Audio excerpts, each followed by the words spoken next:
The bull refused to step off the bridge, a terrifying obstacle no one could pass, until a boy in chains walked across. What happens next will leave you speechless. The first sound was hooves striking stone. Ironhide's heavy steps echoed on the bridge of Carolith Gorge, steady at first, until one hoof met the center of the span and froze. The massive bull stopped as if turned to stone himself, muscles tightening, nostrils flaring wide as his head lifted. The rain-heavy wind swept through the gorge, rattling the loose chains of the caravan and carrying the distant roar of the river below. Men tugged at ropes and snapped commands, but Ironhide would not move another step. He stood like a wall of flesh and bone, his sides heaving, dark eyes flashing with something more than stubbornness. "Pull him!" barked Master Harvin, his voice harsh, already edged with impatience. He was a tall man with shoulders broad from years of hauling timber, his beard streaked with gray, his hands scarred by blades and rope burns. He gripped the lead rope himself and gave it a sharp jerk. The bull only planted his hooves deeper, iron shoes grinding against the stone. The bridge groaned faintly, the old bolts clinking, as if mocking the men's efforts. The traders muttered among themselves, their faces damp with sweat and mist. Every moment wasted on this bridge meant the storm closing in tighter. Already the sky above the gorge darkened, heavy clouds rolling in with a speed that unsettled even the most seasoned among them. "We'll be stuck here by nightfall," one man complained, rubbing his arms as the wind cut through his cloak. Another kicked at the bridge stones, his voice carrying a nervous tremor. "Beast must sense the curse," he said, earning glares from his companions. Among them stood Cale, the boy in chains. His wrists were bound with iron links that clinked softly whenever he shifted. The marks of days-old bruises still pressed into his thin skin. At 14, he was smaller than most expected, his clothes little more than rags, his face pale from hunger. Yet his eyes, gray, sharp, and unblinking, watched the bull with unusual stillness. While the other men groaned and cursed, Cale seemed almost transfixed, as if the moment itself carried meaning no one else could see. Ironhide tossed his head suddenly, nearly ripping the rope from Harvin's hands. The men scattered back a step, muttering in surprise. The bull's bellow rolled across the gorge, deep and resonant, drowning even the river's roar for a breathless second. Cale's gaze followed the animal, his lips pressed tight, as if he understood the protest. "Stubborn beast," Harvin growled, planting his boots wide against the slick stone. His face darkened with frustration as he turned to the men. "Push him from behind. He'll move when he feels he has no choice." Two traders obeyed, circling around to Ironhide's flank. Their palms pressed hard against the bull's hide, but when they shoved, the animal did not yield. Instead, he braced, muscles rippling like coiled ropes, forcing the men back a step. Their boots skidded on the rain-slick stones. "He's not moving," one man shouted, panting as the effort drained him. Cale shifted his weight, the chains dragging softly along the ground. He had not spoken since the caravan reached the gorge, had not dared to raise his voice among men who treated him as less than a servant. Yet the sight of the bull's defiance stirred something in him. He lowered his eyes, drew in a slow breath, and finally spoke. His voice was quiet, but clear enough to cut through the noise. "He knows it's not safe." The men froze for a moment, then laughter broke out in sharp bursts. One trader slapped his knee, another shook his head in disbelief. Even Harvin's mouth curved in a humorless grin, though it did not quite reach his eyes. "You think the beast speaks to you, boy?" Harvin said, his tone half amused, half threatening. He stepped closer, towering over Cale, his shadow falling across the boy's chained frame. "A bridge is stone and iron. It does not think. It does not choose. Only men do." Cale lifted his gaze, meeting Harvin's with a steadiness that startled him. His lips did not tremble, nor did his shoulders sag under the weight of fear. He simply repeated, softer this time, "He knows it's not safe." The laughter of the men faltered, their eyes shifting between boy and bull. Ironhide, as if proving Cale's words, lowered his head and stamped once, the strike echoing down the length of the bridge. His ears flicked forward, then back, restless and alert. For the first time, the traders noticed the way the beast's eyes were not wild, but focused, as though fixed on something invisible that lay ahead. The wind picked up, carrying the metallic scent of rain and the faint groan of the bridge's old supports. Somewhere far below, a rock tumbled loose and splashed into the raging waters. The men stiffened at the sound, suddenly aware of how narrow the span beneath their feet was, how easily stone could crumble. Harvin clenched the rope tighter, his knuckles whitening. The boy's words lingered in his mind, unwanted but refusing to leave. He studied Ironhide's ears, twitching toward Cale's voice, studied the strange calm that seemed to pass between beast and boy. A servant's whisper should mean nothing, yet the silence that followed carried a weight heavier than the storm itself. The rain began to fall in earnest, spattering across the stones, dripping from the chains around Cale's wrists. The men pulled their cloaks tighter, but still they waited, uncertain. The laughter had died. No one spoke of curses now. Harvin's jaw tightened. He did not trust omens, nor boys in chains, nor animals that defied his command. And yet, as the storm closed in and the bridge trembled beneath their boots, he could not deny what he had seen. The bull listening, the boy's eyes steady, and the strange stillness that followed his words. Cale said no more, yet in that silence lay the seeds of something none of them understood, something that would soon turn this stalled crossing into a battle for survival. The storm broke with sudden fury, a wall of rain slamming down upon the bridge as if the sky itself had split open. The stones grew slick beneath the men's boots, and the iron chains holding the caravan groaned in protest against the wind. Below, the river surged into chaos, its once steady roar now a deafening thunder that rose and fell like the cries of some living beast. Lightning carved jagged paths through the sky, briefly illuminating the faces of the traders, twisted with worry and desperation. The caravan had no choice but to move forward, for to retreat now would mean hunger, delay, and perhaps death in the wilderness. Yet Ironhide, their greatest strength, had turned into their greatest obstacle. "Strike him harder!" Harvin shouted, his voice nearly lost to the storm. His soaked cloak clung to his frame, his beard dripping with water. His hands gripped the whip until his knuckles were white, his eyes wild with frustration. Each crack of leather against Ironhide's flank was sharp, echoing through the gorge, but instead of yielding, the bull reared back violently, his hooves hammering the stone beneath him. The bridge trembled, vibrating with every strike of hoof against stone. The men faltered, fear flickering across their expressions as they imagined the entire structure tearing free and plunging them into the river below. One of the traders muttered under his breath, "He'll bring us down with him." His words carried dread more than anger, and the others could not silence the thought. Ironhide snorted, steam rising from his nostrils despite the rain that drenched his massive body. His muscles tensed as if resisting not only the men, but the storm itself. Each time the whip struck, he responded with explosive force, tossing his head and rattling the rope that held him. The bridge's chains clanked in answer, like an ominous warning. Cale stood apart, his wrists aching beneath the iron cuffs as the storm stung his skin. The chains dragged at his arms, cold and heavy, biting against his bones whenever he moved. But he hardly felt them. His eyes were locked on the bull, and in Ironhide's fury, Cale saw not defiance but fear, not of the men, but of the path ahead. His breath quickened. The images he had dreamed before, the smell of wet iron, the sound of crashing stone, the roar of water swallowing voices, returned to him with brutal clarity. He gripped the chains tighter, trying to steady himself. Around him, the traders grew more frantic, their shouts rising above the storm.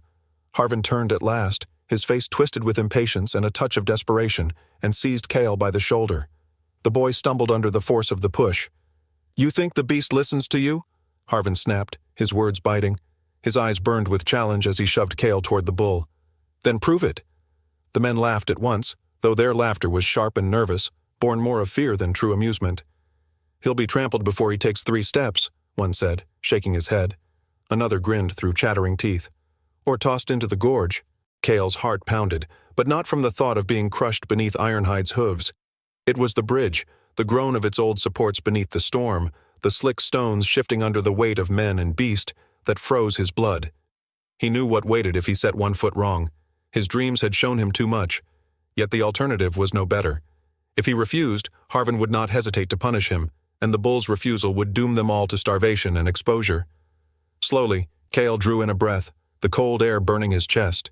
His chains rattled as he took a step forward, then another, the sound lost in the fury of wind and rain. The world narrowed to the length of the bridge, the ropes creaking, the storm battering. Every instinct told him to turn back, yet he pressed on, his thin body swaying slightly with each gust. Ironhide's head turned at once. His ears flicked forward, nostrils flaring as if the boy's presence steadied him. A deep rumble came from the bull's throat, not anger this time, but recognition, and he lowered his massive head, following. The laughter behind Cale cut short. The men stood frozen, their grins fading as disbelief overtook them. No whip, no rope, no shove had moved the beast, yet the chained boy's steps drew him forward without resistance. Cale did not look back. The rain blurred everything around him, but the presence of the bull at his side felt solid, grounding him in the storm. Step by step they moved, the boy leading, the beast following, as though some unseen tether bound them together. Halfway across, the wind shrieked through the gorge, forcing Cale to halt. The bridge shuddered violently, stones grinding under their weight. He planted his foot carefully, but as he shifted forward again, he felt it. The subtle give beneath his boot, the tremor that was not the storm but the stone itself loosening. His breath caught. The dream surged back with merciless clarity.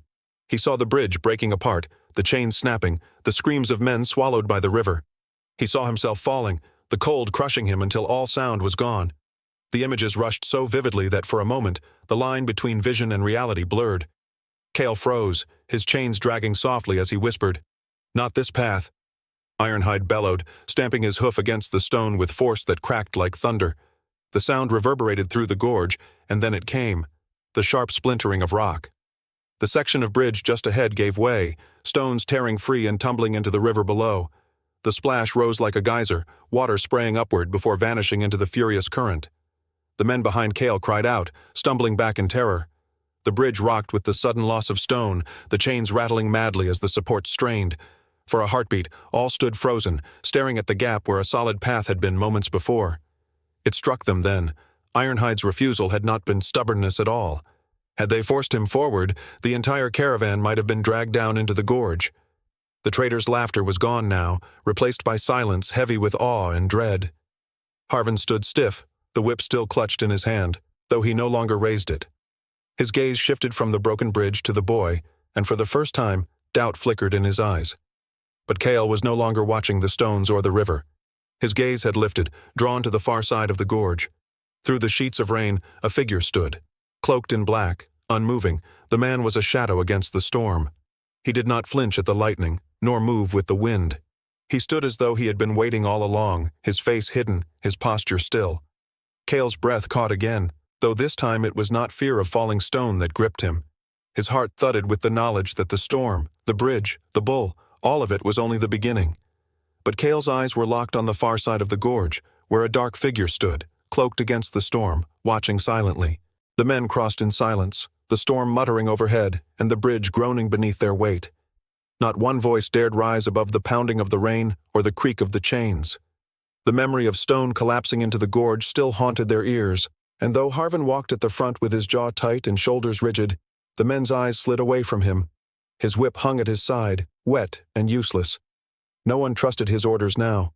They stole glances instead at the boy with chains around his wrists and the bull that clung to him like a shadow. Cale walked at the center, his thin frame straight despite exhaustion, and Ironhide pressed close against him, flank brushing against the boy's arm with protective weight. The cloaked figure on the far bank did not wait for them. By the time the caravan reached the other side, soaked to the bone and shivering, the figure had vanished into the sheets of rain, leaving only wet footprints that disappeared into the mud. Harvin halted, scanning the cliffs above and the trail winding down below, his hand twitching toward his dagger as though he expected an ambush. Nothing stirred. The men murmured nervously, their voices hushed like prayers whispered at a grave. That night, they camped beneath the cliffs, the storm softening to a drizzle but leaving the air heavy and restless. The fire hissed against the damp wood, producing more smoke than flame, and shadows stretched long and strange across the rocks. The men ate in silence, their gazes flicking off into Cale, who sat apart with Ironhide curled protectively near him. The bull's eyes gleamed in the dim light, and though no chains bound him now, he did not stray. Sleep came to the men in uneasy patches, but for Cale it came like a tide he could not resist. His head dropped against the stones, his wrists dragging the iron links beside him, and in his mind the gorge returned. Not the storm, not the bridge, but darkness deeper than either. Chains, thick as roots, wrapped around his arms, his chest, his throat.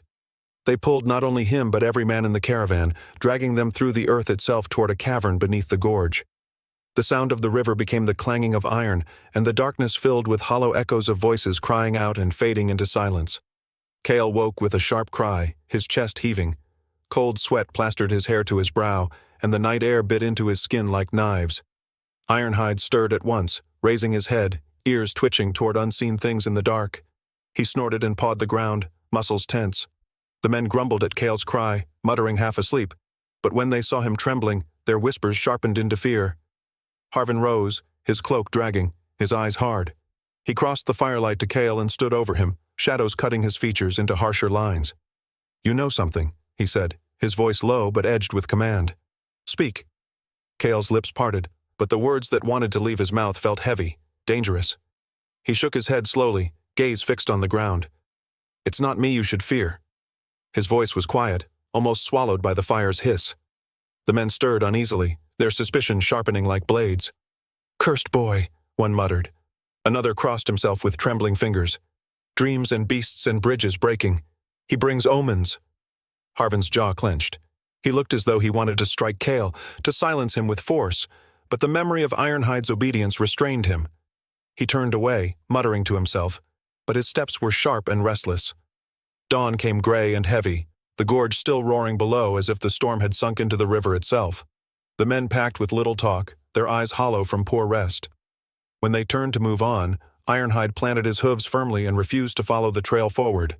His great head turned instead toward the narrow path that snaked downward into the gorge. Harvin cursed under his breath, seizing the rope to pull him, but the bull would not move. He dug into the earth with stubborn weight, his massive body an unyielding wall. Cale stepped forward without hesitation, his chains clinking as he approached. His hand brushed the bull's flank, and immediately Ironhide began to move, not forward, but down. The men balked at once. "That's madness," one hissed. "The river will tear us apart." "Stay on the trail," Harvin roared, his voice cracking with both command and doubt. But Cale did not stop, and neither did Ironhide. Step by step they descended the winding path, the mist rising to meet them like ghostly breath. The men exchanged glances, their loyalty to Harvin warring with their fear of what they had witnessed the day before. At last, as if drawn by something stronger than reason, they followed. The air grew colder as they descended. The roar of the river became deafening, filling every breath, every thought. The mist clung to their clothes, soaking them anew, and the trail narrowed until they pressed themselves against the cliff to keep from slipping into the torrent below. Cale walked ahead with Ironhide, each step echoing the visions in his mind. He knew this path. His dreams had carved it into him. At the bottom, the river tore past like a beast unleashed, striking the rocks with furious strength. The spray of the waterfall fell like silver spears, masking the entrance that lay behind it. Cale's pulse quickened. He raised a hand, chains dripping water as he touched the slick stone. The roar dulled as he slipped through the veil of water, and there it was. The cavern stretched wide and black, the air damp and heavy with the scent of rust. Chains coiled across the ground like sleeping serpents, their metal slick with age yet still strong. Iron bars lined the walls, cages leaning in crooked rows, their doors yawning open or broken. Inside them, bones lay in tangled heaps, brittle and pale. Too many to count. Men had been brought here, bound and left until the chains devoured their strength and the dark swallowed their cries. The men stumbled in behind Cale, their torches casting quivering light over the horror. Their eyes widened, and their voices faltered into silence. Some made signs of warding, others turned away, their faces ashen. Harvin's voice broke the stillness, hoarse and trembling though he tried to mask it. "What place is this?" Cale stared at the cages, at the rust that stained the stone floor like dried blood. His throat tightened, and he whispered, "A place of sacrifice. Forgotten by men, but not by him." His hand rested on Ironhide's flank, the bull snorting as though he too smelled the memory of suffering in the air. Then a sound came from the far end of the cavern. A step, slow, deliberate. The traders spun, torches flaring as they raised weapons with shaking hands. From the shadows, the cloaked figure emerged once more, moving with calm certainty. His steps echoed as though he had all the time in the world. He reached up, grasped the hood, and drew it back. The firelight revealed a face the traders knew but could not believe. His cheek bore a long scar, his beard streaked with gray, but his eyes burned with unquenched fire. One man gasped, his grip faltering on his torch. "It cannot be." Harvin staggered back, his face draining of color. His lips parted, words failing him before sound returned as a rasp. "Arik." The man who had been thought dead smiled, but it was a smile steeped in bitterness, sharp as a knife. He looked not at the traders but directly at Harvin, his gaze piercing. His voice was low, heavy with the weight of years and betrayal. "You've walked exactly where I wanted you." The cavern became a trap. From the shadows that lined the walls, men stepped forth, their weapons catching the faint torchlight.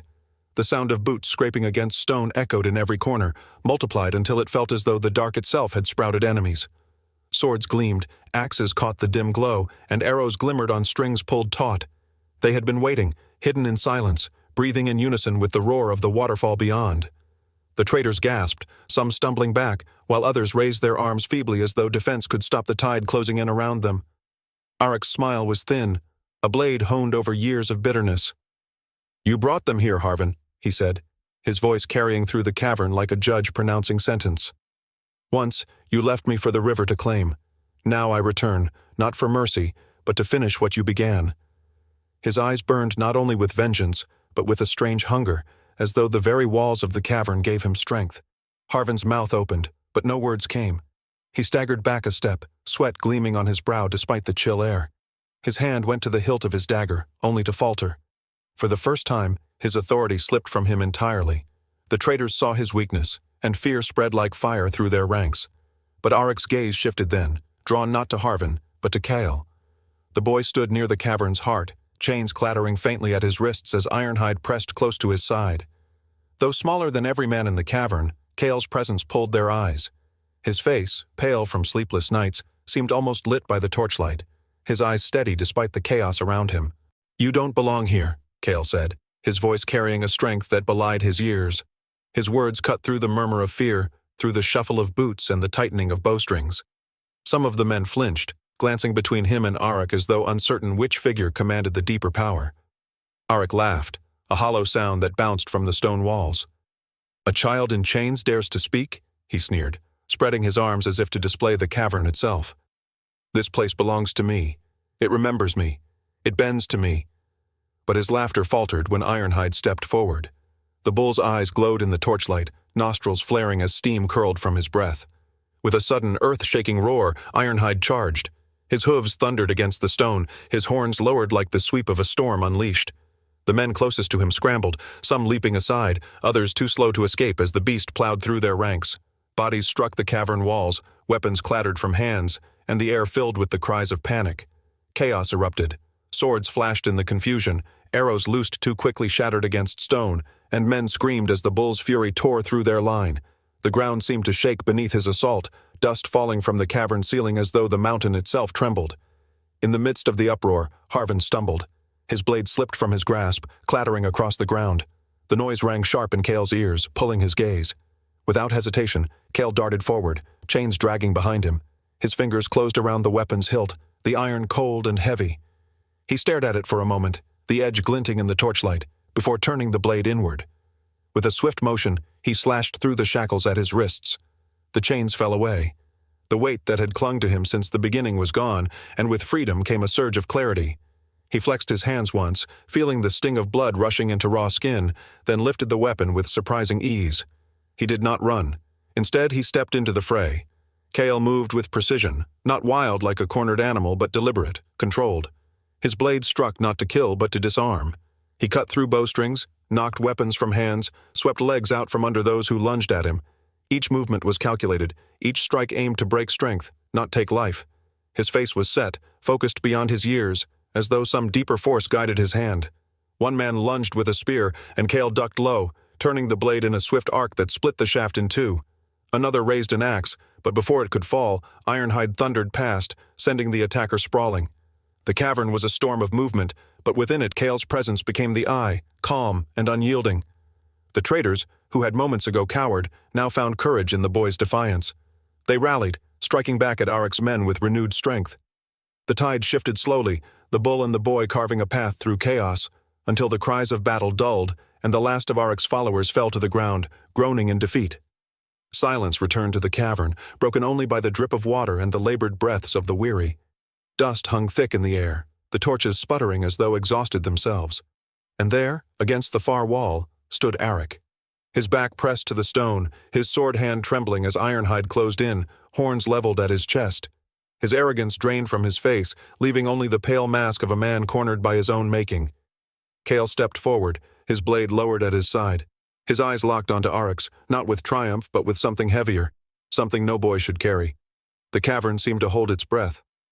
"You wanted chains," Cale said softly, his voice carrying to every corner of the chamber. "Now you'll wear them." With Ironhide pinning him against the wall, Arik could not resist as the same cursed iron he had prepared for others was wrapped around his wrists. The men who once followed him watched in silence, broken and unwilling to intervene. His vengeance, years in the making, unraveled in a single moment. The traitors stood humbled, their gazes shifting to Cale with a mixture of awe and unease. No one mocked the boy now. No one questioned the bull's strange loyalty or the visions whispered in the dark. Together they crossed the gorge again, Ironhide at the front, not as a beast of burden, but as a guardian whose will had steered them all. Cale walked among them unshackled, his wrists raw but free. He did not speak of what he had seen, of the chains in his dreams or the cavern's hidden hunger. Yet in his silence, the men understood. The bridge had not been cursed, it had been marked, waiting for the boy in chains to walk across and reveal what lay hidden beneath. Disclaimer: the story you just watched is fictional. It explores powerful themes of empathy, unexpected connections, and the profound bonds that can form between those who are often misunderstood or judged by society. This narrative aims to highlight that true understanding transcends appearance and that a shared experience of pain can forge the deepest connections.